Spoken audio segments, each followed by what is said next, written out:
here. Do you want me to take you in for peeping? Hello, Tim. On your way home? Oh, finally. Oh, my feet ain't half numb. Something the matter in there? Yeah, just a light. I noticed it's been burning for a couple of days now. Wondering if I shouldn't step in and tell them about it. I reckon they must have left it burning by mistake, you know. They'll know all about it when they get their gas bill next month. Yeah, I know. It seems a shame, though, doesn't it? Still, I don't think it'll do much harm to go and ask them if they know it's on. I hope they didn't tell you to mind your own business and pack you off. Well, I'm just going to have my pint before supper. Cheerio. Cheerio, Tim.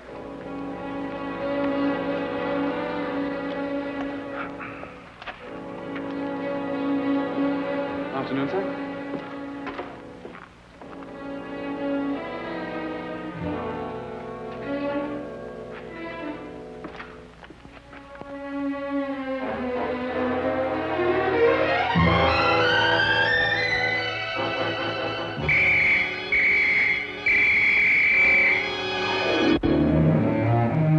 Holmes! Poison? Yes, Watson. Egyptian, as a matter of fact. I'd read about it before, but I'd never worked with it. That's the key pot! Oh, yes, so it is. I'm sorry about that, but there doesn't seem to be anything else empty at the moment. Is nothing immune in this place? Really, Holmes, there must be something else you could have used. Oh, nothing to worry about, Watson. It's perfectly soluble. I'll have the pot washed out and ready for use by the time you come back from Regent's Park. You can save yourself the trouble. That's the last drop I'll ever drink out of that pot.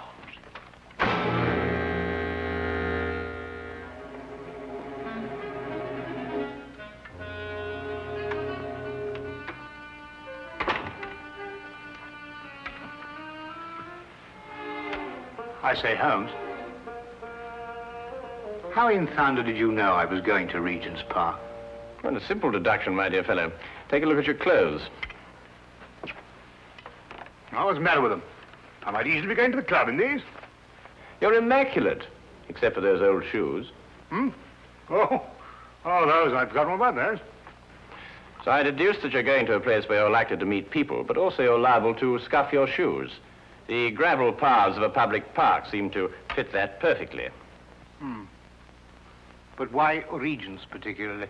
We're lunching at 12:30, and since it's now nearly 11, I assume that your choice of parks is limited to the most convenient one, that being Regent's, of course. Simple deduction, really. I wonder who that can be this time of the morning. Would you care to deduce it, Watson? No, I think it'd be simpler if I just open the door.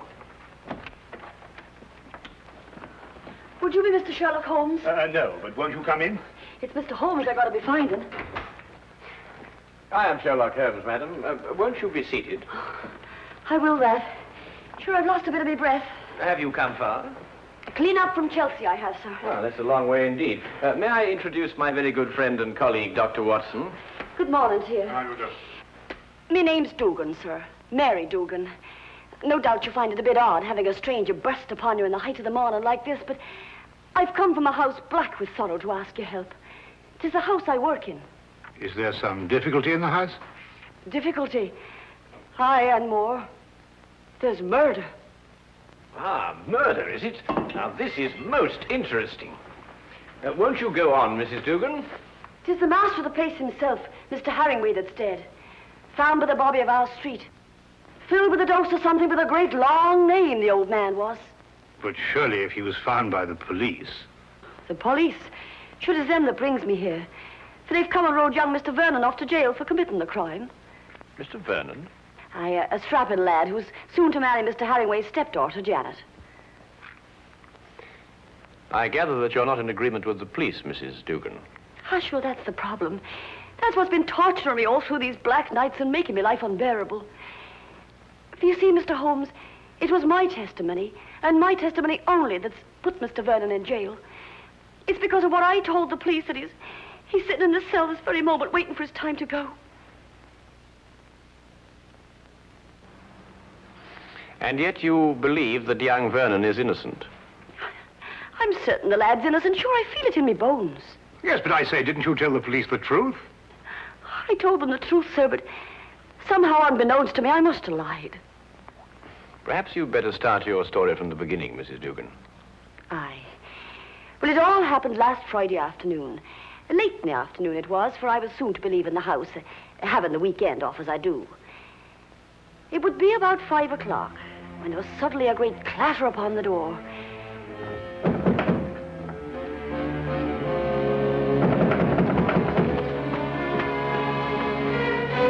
Hello, Mrs. Dugan. Oh, good afternoon to Mr. Vernon.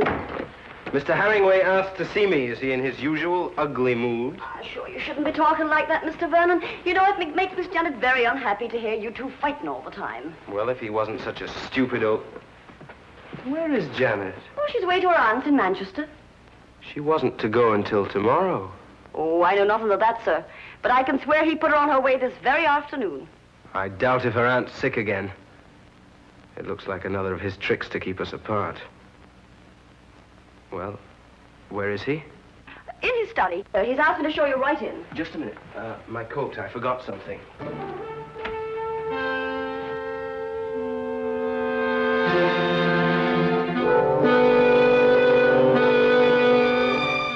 All right. Come in. Mr. Vernon, sir. Would that be all? No, Mrs. Dugan. I want you to remain. Remain, sir. Just sit over there and listen to every word that's said.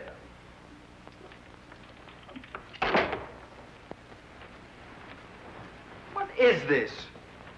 What have you got in your mind now? Young man, I have a very simple offer to make. And I want Mrs. Dugan here to be witness to it. Well, what kind of offer? I'll give you £1,000 to clear out of Janet's life. You must be out of your mind. On the contrary. Only a fool would refuse such beneficence. You disgust me.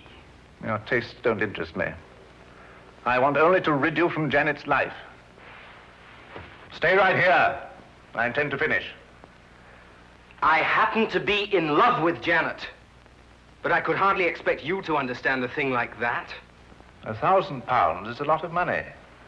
And for you, probably more than you'll ever have the rest of your life. Think of it. £1,000 just for clearing out. When I clear out, as you put it, I'm going to take Janet with me. I warn you, this is your only chance to gain anything. You must always win, mustn't you? Every little thing has to be your way. Even if it means destroying your daughter's happiness. I'm not interfering with her happiness. I only want to cleanse her life of a bit of trash. You may have had her under your fist all her life, but she'll break away now. No matter what you do, Janet's going to marry me. Mr. Herringway!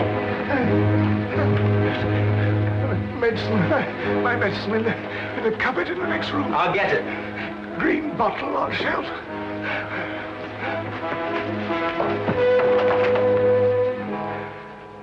I never lose, Mrs. Dugan.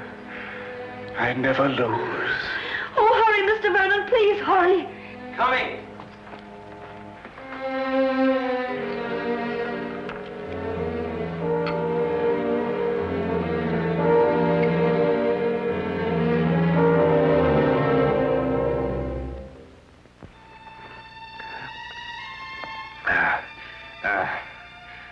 Thank you. Feel much better. Well, there's no need to stare. I'm all right. Now get out of here. Both of you. Get out.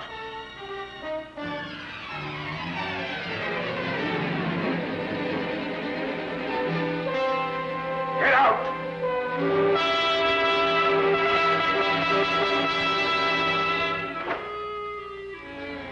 A few minutes later, I left the house. And that's the last I ever saw of Mr. Herringway. Alive. I see. And what did you tell the police when they questioned you? Sure, I told them everything. Just as it happened.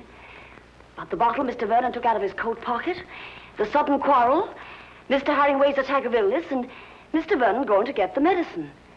And this was sufficient to have young Vernon remanded on a charge of murder? Aye, for the police informed me that it was the medicine, the very medicine that I saw Mr. Vernon give Mr. Herringway, that killed the poor old man. They say that poison was put into the medicine. Yes, but look here, that certainly seems to point towards the young man. When he went to obtain the medicine, he apparently slipped in the lethal dose. It seems that way, sir. But in my heart, I can't bring myself to believe it of him. That Inspector Lestrade, though, he won't believe another thing else. Lestrade, eh?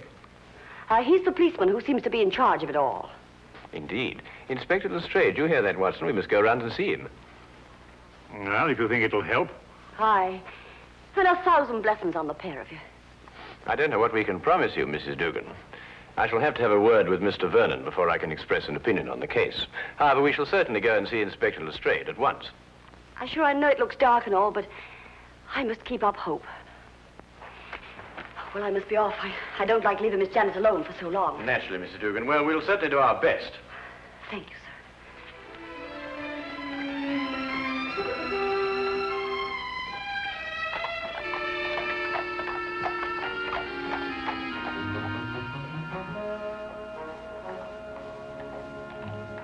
I can't see any reason for it. The man is guilty. Anything you want to know, I can tell you myself.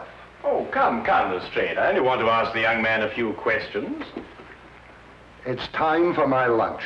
You needn't come. Now, look here, Holmes. There was a very large dose of strychnine in that medicine. The only person who could possibly have put it there was young Vernon. Or Mrs. Dugan? No, she didn't have any reason to. Besides, Vernon was a chemist. He had access to all sorts of poisons. Indeed, he was a chemist. You hear that, Watson? Young Vernon was a chemist. Hmm? Eh? Oh, yes, indeed, Holmes. Yes, I thought you'd be interested to hear that. Well, I am indeed. It is most important, and I insist upon seeing the young man immediately. We have no time to lose, Lestrade. No time to lose. Oh, all right, all right, all right. I don't see what you can possibly gain from this. But if you insist, you can see for yourself. His whole attitude merely supports the evidence. Well, here we are. Inspector Lestrade. Yes, sir.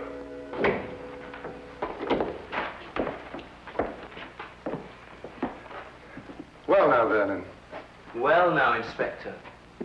How many times a day are you going to bring me up here and subject me to your idiotic questions? I've already told you everything I know. I'm getting tired of repeating it every half hour so that it'll penetrate your dense brain. Look here, young man, that's hardly an attitude to take. You're charged with the most serious crime. Indeed, I am. And since it appears I'm to pay for it, my only regret is that I didn't have the pleasure of committing it. There's just one point. I don't know who you are, but you may as well know that I don't wish to answer any of your questions either. It appears I've talked myself to the gallows, and that should be enough. So good day to the lot of you. Good day to you, Mr. Vernon, and thank you very much. You've been most helpful.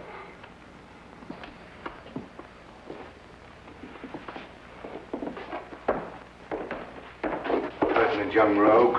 Oh, very interesting, Lestrade. Take the Baker Street, Holmes. Certainly not, Watson. We have a killer to catch. Killer? Yes. What do you think you were just talking to? A very furious young man, Lestrade. But he's as innocent as Dr. Watson, me, and you.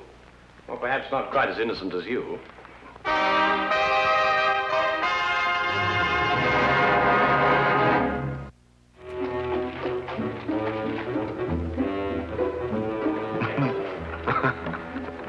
What can you possibly find to be so amusing? Huh? Oh, I was thinking about Lestrade's face when that young scamp called him an idiot. Holmes, do you really believe that young man's innocent? Strychnine, Watson. Combined with the fact that young Vernon's a chemist. Tell me, how quickly does strychnine act? Oh, a matter of minutes. Half an hour at the most. Exactly.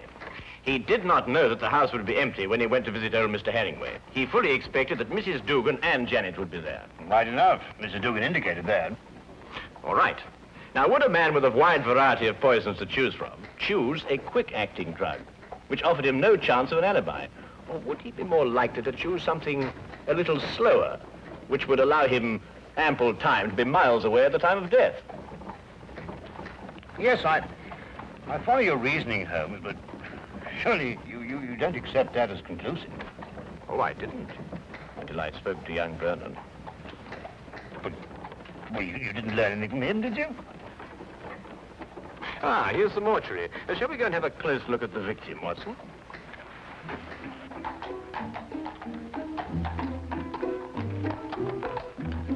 Holmes asked to see the medical examiner's report, and as we prepared to enter the mortuary, he explained his theory that Vernon's violent temper didn't fit into the cold-blooded pattern of this crime.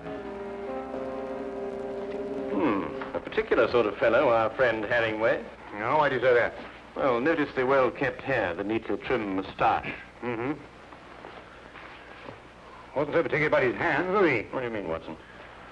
Well, look, the dirt definitely packed in under those nails. It's even gone into the cuticles. I must say it's a bit incongruous with this perfect manicuring.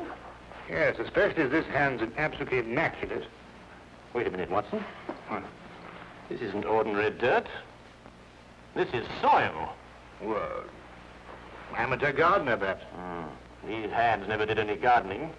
They display a lifelong devotion to immaculate cleanliness. And this hand obviously became dirty too near to death to be cleaned. Mr. Holmes, here's the report you asked for, sir. Oh, thank you. What are you looking at that for, Holmes? You know the cause of death was strychnine. This should interest you, Watson. Listen. The blood test indicated an extreme leukocytic state, sufficient to be diagnosed as advanced leukocythemia. Well, Mrs. Duggan said he was ill, but not to that extent. Watson, tell me, how long do you estimate Herringway would have lived had he not been given that dose of strychnine? Well, it's difficult to judge with this information, but I'd say, well, certainly under a year. Then we are looking for someone who couldn't afford to wait a year. An impatient murderer. Then that fits in with Vernon's violent temperament. It appears so, Watson. It appears so. And yet there's still something missing. A bottle. A little mysterious bottle. Watson, would you go and collect Mrs. Dugan and take her round to Vernon's apartment? Ah, yes, of course. What will you be doing meantime? Oh, I'm going over to Vernon's place now. There are a few things I want to check over before you arrive. But, it's bound to be locked up. How are you going to get in? Oh, with a key. Have you got the key to Vernon's apartment? I hope so.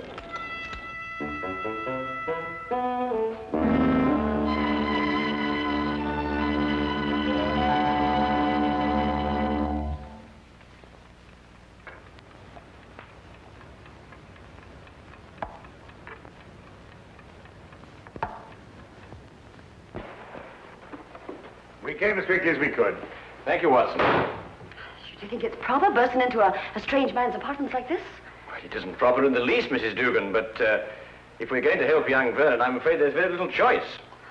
Oh, what is it you want me to do? Do you believe, Mrs. Vernon, that you could identify the bottle that he took from his coat pocket on the day of the murder? Yes, I think I can. Good. Then would you mind examining these and take your choice, if any?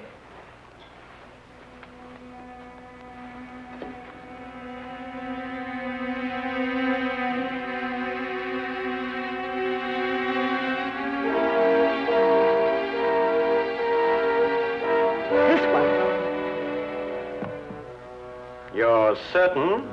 I'm absolutely certain. Thank you, Mrs. Dugan. Thank you very much.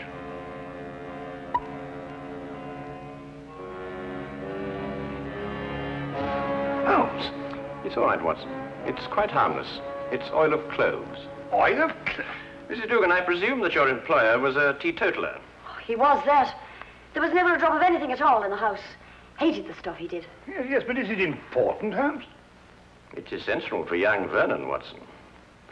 We have now only to visit Mr. Herringway's study to forge the final link of proof against a most amazing murderer.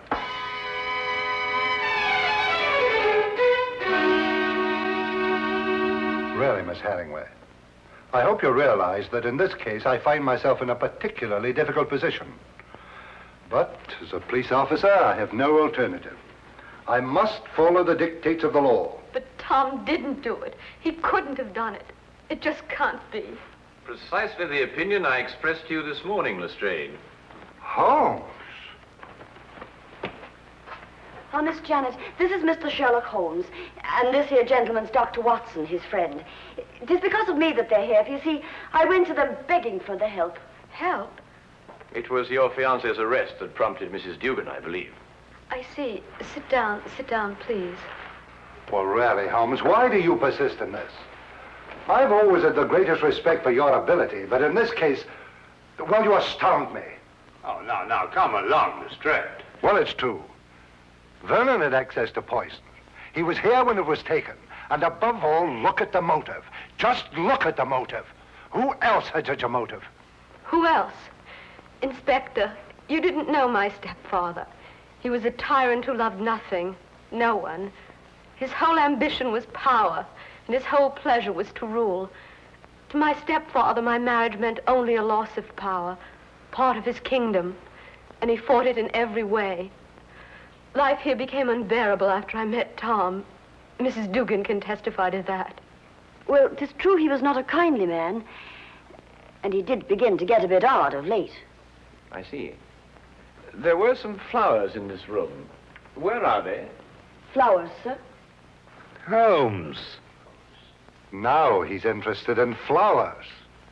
Petunias, perhaps? Mrs. Dugan? Why, sure, I put them out in the yard to get a bit of sunlight, sir. So dark it was in here. Then there were some flowers. Mrs. Dugan, would you be kind enough to fetch them, please? Yes, sir. Holmes, what have flowers got to do with... Watch. You know, Inspector, your difficulties in this case really must be overlooked. Do you know that you've been deliberately duped? And very cleverly, I might add. I haven't been duped at all. I've got my man. Now, you see, you were looking for a murderer, whereas, of course, there isn't one. First it's petunias. Now there's no murder. There's a body, but no murder. You see, Mr. Herringway committed suicide.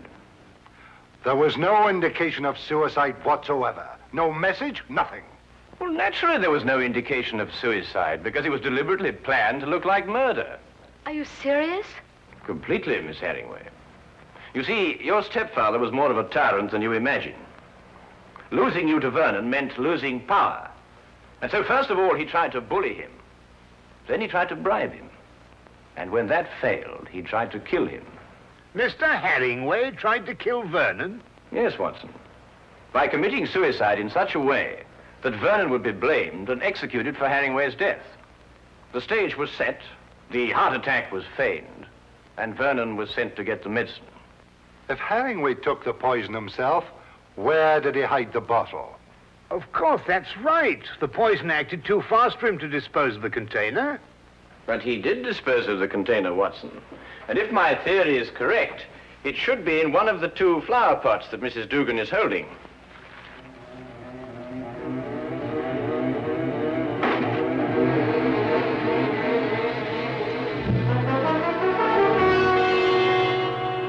And a chemical analysis will reveal that it contains strychnine.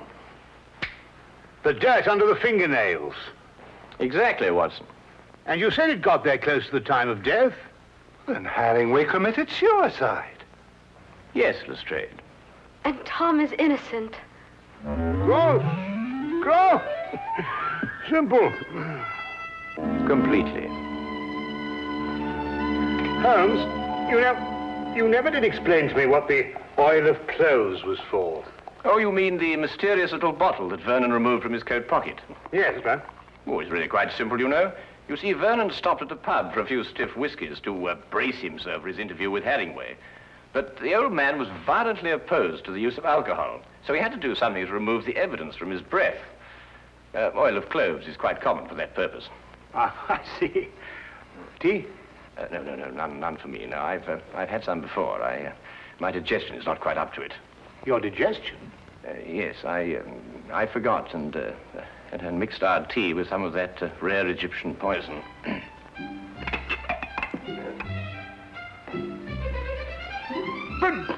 But confound it, man, the tea's ruined.